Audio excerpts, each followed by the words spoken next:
ഇന്ന് ഞാൻ സംസാരിക്കാൻ പോകുന്നത് കേരളത്തിന്റെ ബാങ്കിംഗ് ചരിത്രത്തിലെ ഏറ്റവും പ്രധാനപ്പെട്ട എന്നാൽ ഏറെ ദുഃഖകരമായ ഒരു അധ്യായത്തെക്കുറിച്ചാണ്. അത് നെടുങ്ങാടി ബാങ്കിന്റെ കഥയാണ്. ഒരുപക്ഷെ നിങ്ങളിൽ പലരും ഈ പേര് കേട്ടിട്ടുണ്ടാകും. കോഴിക്കോട് ആസ്ഥാനമായി പ്രവർത്തിച്ചിരുന്ന ഈ ബാങ്ക് ദക്ഷിണേന്ത്യയിലെ ആദ്യത്തെ പ്രൈവറ്റ് സെക്ടർ കൊമേഴ്ഷ്യൽ ബാങ്ക് ആയിരുന്നു.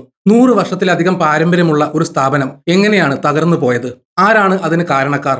എന്താണ് യഥാർത്ഥത്തിൽ സംഭവിച്ചത്? ഈ ചോദ്യങ്ങൾക്കുള്ള ഉത്തരമാണ് നമ്മൾ ഇന്ന് പരിശോധിക്കുന്നത്.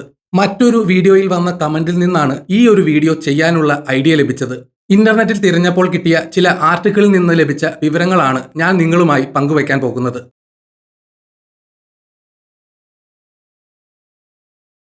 നമുക്ക് 1899 ഒന്ന് തിരിച്ചു പോകാം. ബ്രിട്ടീഷ് ഭരണകാലമാണ്. അക്കാലത്ത് ഇന്ത്യയിൽ ബാങ്കിംഗ് മേഖല ഇന്നത്തെ പോലെ ജനകീയമായിരുന്നില്ല. സാധാരണക്കാർക്ക് ബാങ്കുകളെ കുറിച്ച് വലിയ അറിവില്ലാത്ത കാലം. ആ സമയത്താണ് കോഴിക്കോട്ടെ പ്രശസ്തനായ അപ്പു നെടുങ്ങാടി എന്ന ദീർഘവീക്ഷണമുള്ള ഒരു വ്യക്തി ഒരു തീരുമാനമെടുത്തത്.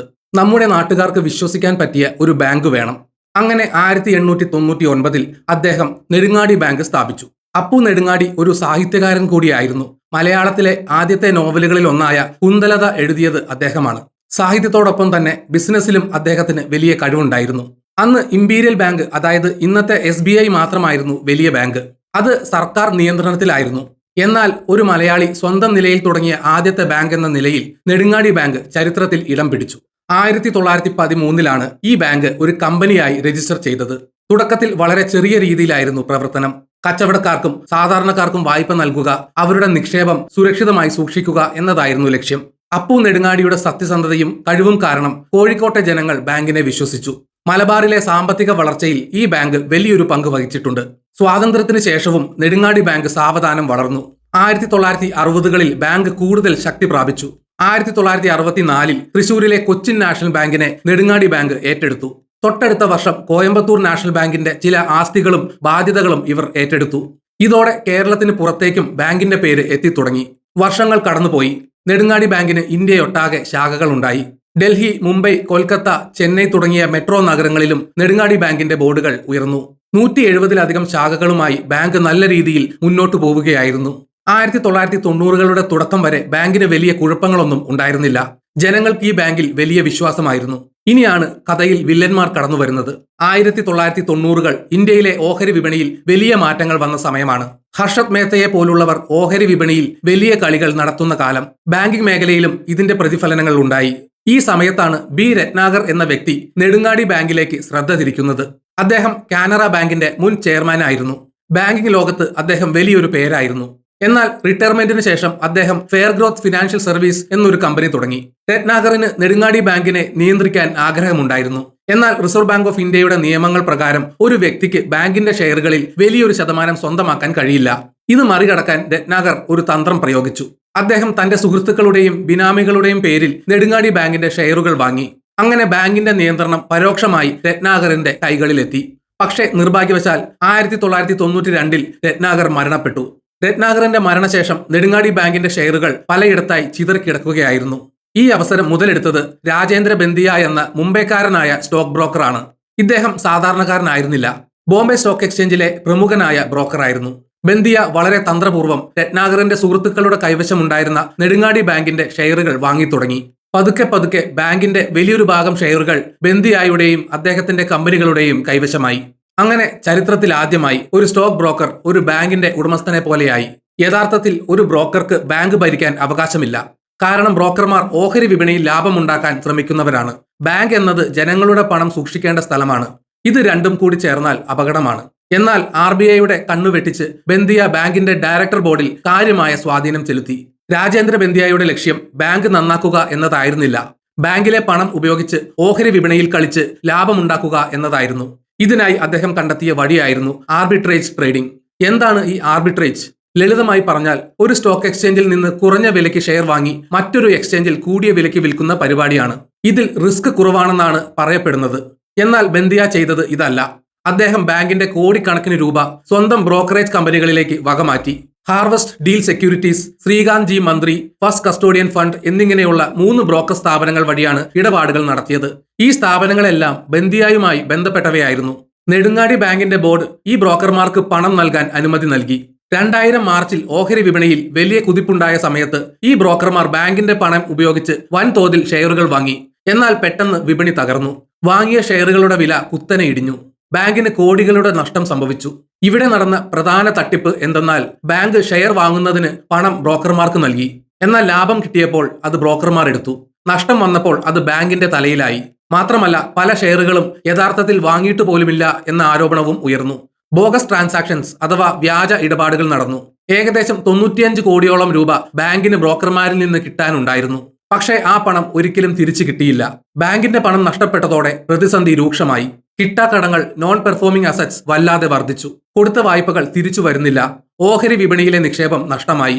ബാങ്കിന്റെ സാമ്പത്തിക നില ആകെ പരുങ്ങലിലായി. 2001 റിസർവ് ബാങ്ക് ഓഫ് ഇന്ത്യ കാര്യമായി ഇടപെട്ടു. ബാങ്കിന്റെ ചെയർമാനായിരുന്ന AR മൂർത്തിയെ RBI ഇടപെട്ട് പുറത്താക്കി. ബന്ദിയായ ഡയറക്ടർ സ്ഥാനത്ത് നിന്ന് നീക്കം ചെയ്യാൻ ആവശ്യപ്പെട്ടു. ജോയിന്റ് പാർലമെന്ററി കമ്മിറ്റി 2002 നടത്തിയ അന്വേഷണത്തിൽ നെടുങ്ങാടി ബാങ്കിൽ ഗുരുതരമായ ക്രമക്കേടുകൾ കണ്ടെത്തി. ഓഹരി വിപണിയിലെ തട്ടിപ്പിൽ ഈ ബാങ്കിന് വലിയ പങ്കുണ്ടെന്ന് അവർ റിപ്പോർട്ട് നൽകി. ബാങ്കിന്റെ ഓഡിറ്റ് റിപ്പോർട്ടുകൾ പരിശോധിച്ചപ്പോൾ ഞെട്ടിക്കുന്ന വിവരങ്ങളാണ് പുറത്തുവന്നത്. ബാങ്കിന്റെ ആസ്തിയേക്കാൾ കൂടുതൽ ബാധ്യതകളായി. ലളിതമായി പറഞ്ഞാൽ ബാങ്കിന്റെ കൈവശം പണമില്ല. പക്ഷേ ജനങ്ങൾക്ക് കൊടുത്തു തീർക്കാൻ ബാധ്യതകളുണ്ട്. ബാങ്കിന്റെ നെറ്റ്വർത്ത് പൂർണ്ണമായും ഇല്ലാതായി. കാര്യങ്ങൾ കൈവിട്ടു പോയെന്ന് മനസ്സിലായപ്പോൾ RBI കടുത്ത നടപടിയിലേക്ക് നീങ്ങി. 2002 നവംബർ 2 നെടുങ്ങാടി ബാങ്കിന് മേൽ മൊറട്ടോറിയം പ്രഖ്യാപിച്ചു. ഇതൊരു വലിയ ഷോക്കായിരുന്നു. എന്താണ് മൊറട്ടോറിയം? ബാങ്കിന്റെ പ്രവർത്തനങ്ങൾ മരവിപ്പിക്കുക എന്നർത്ഥം. നിക്ഷേപകർക്ക് അവരുടെ അക്കൗണ്ടിൽ നിന്ന് പണം പിൻവലിക്കാൻ കഴിയില്ല. വാർത്ത വന്നതോടെ കേരളത്തിലെമ്പാടും പരിഭ്രാന്തി പരന്നു. ആളുകൾ ബാങ്ക് ശാഖകൾക്ക് മുന്നിൽ തടിച്ചുകൂടി. സ്വന്തം പണം തിരിച്ചു കിട്ടുമോ എന്ന് അവർ ഭയന്നു. കല്യാണ ആവശ്യങ്ങൾക്കും ചികിത്സയ്ക്കും വീട് പണിക്കും ഒക്കെയായി ബാങ്കിൽ പണമിട്ടവർ ആകെ വിഷമത്തിലായി. തുടക്കത്തിൽ 5000 രൂപ മാത്രമേ പിൻവലിക്കാൻ അനുവദിച്ചിരുന്നുള്ളൂ. ഒരു നൂറ്റാണ്ട് പാരമ്പര്യമുള്ള ബാങ്കിന്റെ മുന്നിൽ ജനം കരയുന്ന കാഴ്ച വളരെ വേദനാജനകമായിരുന്നു. ബാങ്കിന്റെ ജീവനക്കാരും വലിയ പ്രതിസന്ധിയിലായി. അവരുടെ ജോലിയും ഭാവിയും അനിശ്ചിതത്വത്തിലായി. ഈ പ്രതിസന്ധി പരിഹരിക്കാൻ സർക്കാരിന് മുന്നിൽ ഒരേ ഒരു വഴിയേ ഉണ്ടായിരുന്നുള്ളൂ. നെടുങ്ങാടി ബാങ്കിനെ മറ്റൊരു ശക്തമായ ബാങ്കുമായി ലയിപ്പിക്കുക. തകർന്നുപോയ ബാങ്കിനെ ആരും ഏറ്റെടുക്കാൻ തയ്യാറാകില്ല. എന്നാൽ നിക്ഷേപകരെ രക്ഷിക്കാൻ സർക്കാർ പഞ്ചാബ് നാഷണൽ ബാങ്കിനോട് നെടുങ്ങാടി ബാങ്കിനെ ഏറ്റെടുക്കാൻ ആവശ്യപ്പെട്ടു. ആ സമയത്ത് PNB ഇന്ത്യയിലെ രണ്ടാമത്തെ വലിയ പൊതുമേഖലാ ബാങ്ക് ആയിരുന്നു. അവർക്ക് കേരളത്തിൽ കൂടുതൽ ശാഖകൾ തുടങ്ങാൻ താല്പര്യമുണ്ടായിരുന്നു. നെടുങ്ങാടി ബാങ്കിനെ ഏറ്റെടുത്താൽ ഒറ്റയടിക്ക് 170-ലധികം ശാഖകൾ കേരളത്തിൽ ലഭിക്കും എന്നത് PNBക്കും ഗുണകരമായി തോന്നി. അങ്ങനെ ചർച്ചകൾ നടന്നു. ഒടുവിൽ 2003 ഫെബ്രുവരി 1 നെടുങ്ങാടി ബാങ്ക് ഔദ്യോഗികമായി പഞ്ചാബ് നാഷണൽ ബാങ്കിൽ ലയിച്ചു. നെടുങ്ങാടി ബാങ്കിന്റെ എല്ലാ ശാഖകളും PNB ശാഖകളായി മാറി. ജീവനക്കാരെ PNB ഏറ്റെടുത്തു. നിക്ഷേപകർക്ക് ആശ്വാസമായി. അവരുടെ പണം സുരക്ഷിതമാണെന്നും PNB വഴി പിൻവലിക്കാമെന്നും ഉറപ്പ് ലഭിച്ചു. ഷെയർ ഹോൾഡർമാർക്ക് എന്ത് സംഭവിച്ചു? ഇവിടെ നമ്മൾ പ്രത്യേകം ശ്രദ്ധിക്കേണ്ട ഒരു കാര്യമുണ്ട്. ബാങ്ക് തകർന്നപ്പോൾ രക്ഷപ്പെട്ടത് നിക്ഷേപകർ മാത്രമാണ്. ബാങ്കിന്റെ ഓഹരി ഉടമകൾക്ക് എന്ത് സംഭവിച്ചു? അവർക്ക് വലിയ നഷ്ടമുണ്ടായി. ലയനം നടന്നപ്പോൾ നെടുങ്ങാടി ബാങ്കിന്റെ ഷെയറുകൾക്ക് 0 വാല്യൂ അഥവാ 0 വിലയാണ് നിശ്ചയിച്ചത്. അതായത് നെടുങ്ങാടി ബാങ്കിന്റെ ഷെയർ കൈവശമുള്ളവർക്ക് PNBയുടെ ഷെയർ ലഭിച്ചില്ല. അവർ മുടക്കിയ പണം മുഴുവൻ നഷ്ടമായി. സാധാരണയായി 2 കമ്പനികൾ ലയിക്കുമ്പോൾ പഴയ കമ്പനിയുടെ ഷെയറിന് പകരം പുതിയ കമ്പനിയുടെ ഷെയറുകൾ കൊടുക്കാറുണ്ട്. അതായത് സ്വാപ്പ് റേഷ്യോ. എന്നാൽ ഇവിടെ നെടുങ്ങാടി ബാങ്കിന്റെ നഷ്ടം അത്ര വലുതായതുകൊണ്ട് ഷെയറിന് വിലയില്ലെന്ന് തീരുമാനിച്ചു. നെടുങ്ങാടി ബാങ്കിന്റെ കഥയിൽ നിന്ന് നമുക്ക് പഠിക്കാൻ ഒത്തിരി പാഠങ്ങളുണ്ട്. എന്തുകൊണ്ടാണ് ഈ ബാങ്ക് തകർന്നത്? പ്രധാനമായും 3 കാരണങ്ങൾ പറയാം. Miss management. ബാങ്കിന്റെ തലപ്പത്ത് വന്നവർക്ക് ബാങ്കിനേക്കാൾ സ്വന്തം ലാഭമായിരുന്നു വലുത്. ബന്ദിയായെ പോലുള്ളവർ ബാങ്കിനെ ഒരു കർവപ്പശുവായാണ് കണ്ടത്. അടുത്തത് നിയമലംഘനം. RBIയുടെ നിർദ്ദേശങ്ങൾ ബാങ്ക് കാറ്റിൽ പറത്തി. നിക്ഷേപകരുടെ പണം ഓഹരി വിപണിയിൽ ചൂതാട്ടം നടത്താൻ ഉപയോഗിച്ചു. റിസ്ക് മാനേജ്മെന്റ് സംവിധാനങ്ങൾ പരാജയപ്പെട്ടു. മൂന്നാമതായി ബാഡ് ലോൺസ്. യോഗ്യതയില്ലാത്തവർക്ക് വായ്പ നൽകി. തിരിച്ചടവ് മുടങ്ങിയപ്പോൾ അത് തിരിച്ചു പിടിക്കാൻ കാര്യമായ ശ്രമം നടന്നില്ല. ലയനത്തിന് ശേഷം കുറെ കാലം നിയമ നടപടികൾ തുടർന്നു. രാജേന്ദ്ര ബന്ദിയായ്ക്കെതിരെ സെബി നടപടിയെടുത്തു.